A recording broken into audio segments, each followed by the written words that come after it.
I'm afraid we can't publish your novel in its current state, Recoleta. We look forward to seeing more refined work from you in the future. Ah, Senor Cruz! What a pleasure to see you here. I'm an editor from the Naranja Dulce publishing house. Could you spare a moment to discuss the copyright for The Bluebird? We're huge fans of your children's literature.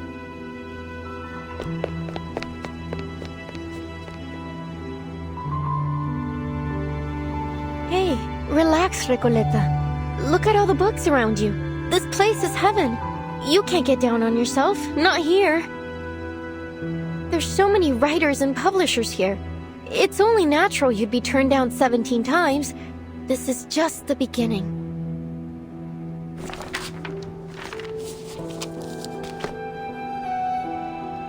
Now, which section should I visit next? Oh, this brochure might help.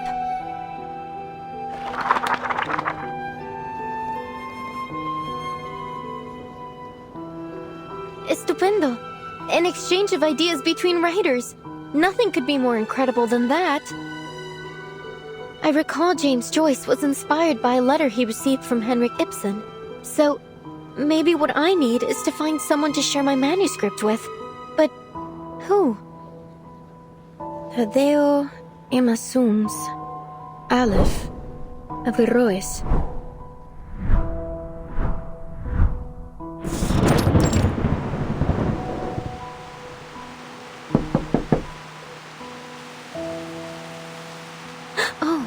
It's you, senor. Don't worry. I promise I'll catch up on the rent next month. Although I must say, this apartment's hardly worth the price. The cracks on the walls must date back to the last century. Make all the excuses you want, Ingrid. If you don't pay the rent soon, you'll either end up in that crumbling colonial building on the corner or on the street, selling oranges at the San Telmo market. By the way, Julia told me you lost your job at the textile factory. You under some kind of can't work in one place for more than 3 months, curse or something, senorita?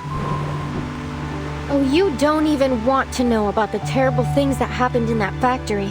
All I did was lend the oppressed workers a hand. Bah, you're just like those college kids, full of hot air. Anyway, I am not here about the rent. Didn't you tell me to watch out for your letters a while back, when you just returned from abroad? Well, here it is, a letter for you.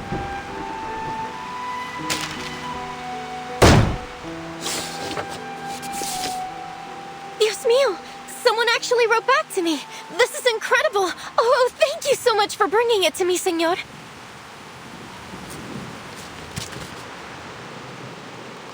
Dear Miss Recoleta, it's from, let's see, Aleph.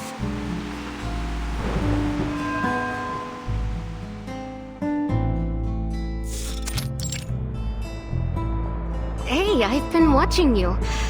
You're not local, are you? What are you writing? Oh, hola. You're right. I just arrived in Buenos Aires 3 days ago. My trip's been a lot like a Copes tango performance, full of twists and turns, but nothing much worth telling, really. I'm actually writing a reply to my pen pal. Long story short, I sent him a manuscript of my novel, and to my surprise, he actually wrote back. Amazing, isn't it? In our recent letters, we've been discussing how my novel lacks a key character to drive the story toward a decisive ending. So we've been debating whether to introduce a new ghost to act as a turning point for the story. Oh, so then you're a writer? Hey, Pancho, come over here. I found an actual real-life writer. What's the big deal? I wrote plenty of poems in middle school. Oh, so you're a poet. I have a feeling we're about to embark on an incredible adventure together. Are you interested in joining the visceral realism movement? Vis what? I've never heard of it, but it sounds like fun. Fabuloso! We have no time to waste. Once I finish this letter, you two must join me on a journey to Ushuaia. Ushuaia? The end of the world? Why the heck would we go to that icebox? Oh, don't be such a downer, Pancho. Just think of the fun we'll have, the breathtaking scenery we'll see, and the incredible stories we'll hear. Fine, Maria. I'll deal with the gold if you really want to go so badly. By the way, could you tell us about your novel? Of course.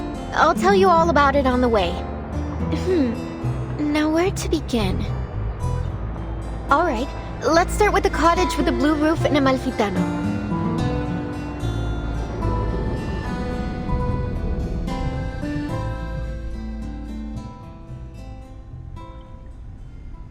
It's been 6 months since we first exchanged letters. Since then, I've been traveling. First from Chile to Mexico, then from Mexico to Argentina. And I've never stopped writing. I'm not really sure what the purpose of my novel is. I just keep writing and writing. I can't stop. What power does literature hold? What responsibilities? Perhaps only by continuing to write will I understand one day.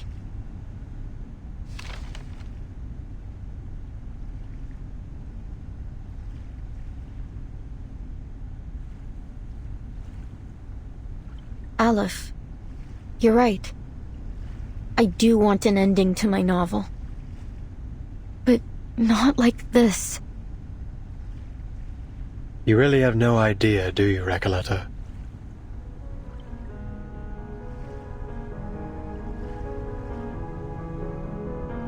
The rise and fall of sanity is your story.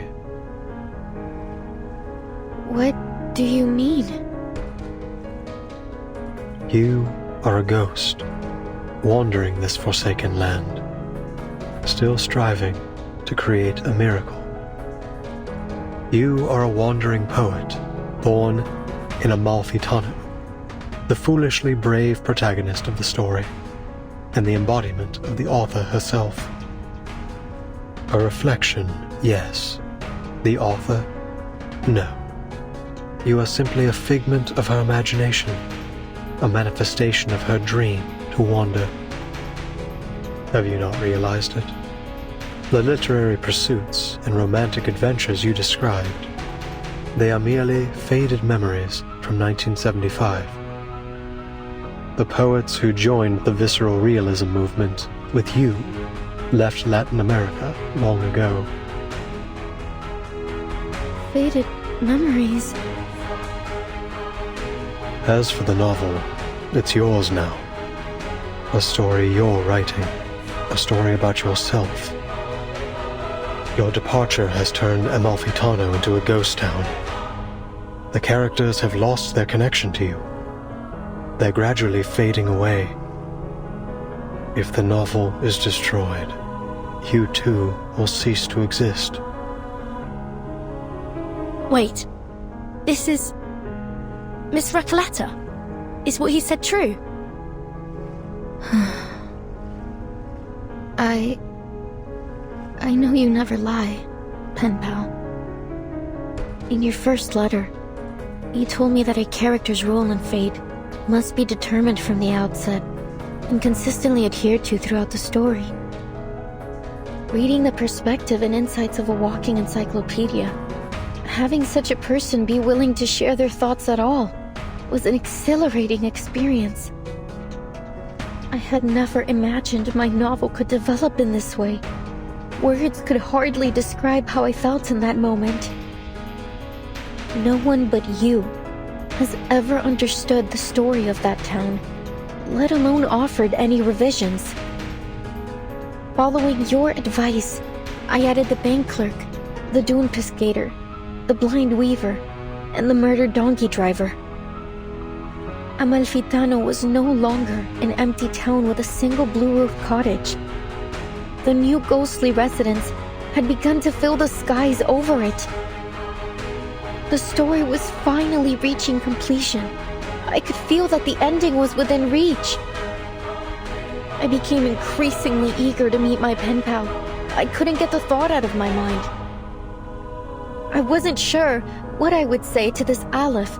A simple thank you, perhaps?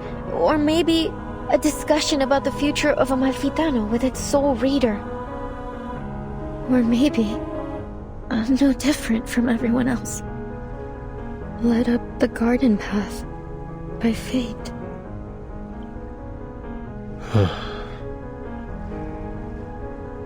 But even if I am a ghost, as you say, an incarnation of someone else, a fictional being, so what? My resolve will not waver, even if my existence is bound to fade away. Because this isn't what literature is supposed to be. You once told me there isn't an ounce of reality in fiction, only voids and glorified lies. Let me tell you this. Whether real or fictional, corporeal or intangible, I have accepted my existence. Now, let's put a stop to this, Aleph.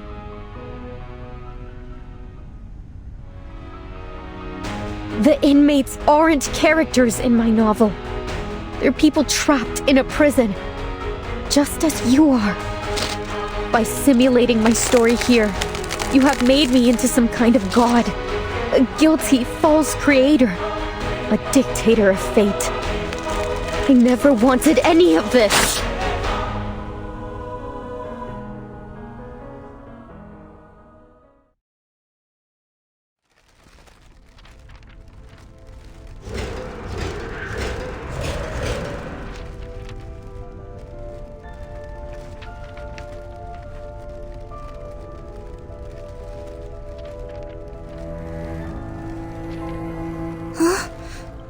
Miss Recoleta has vanished. Did she really cease to exist like Aleph said? Recoleta.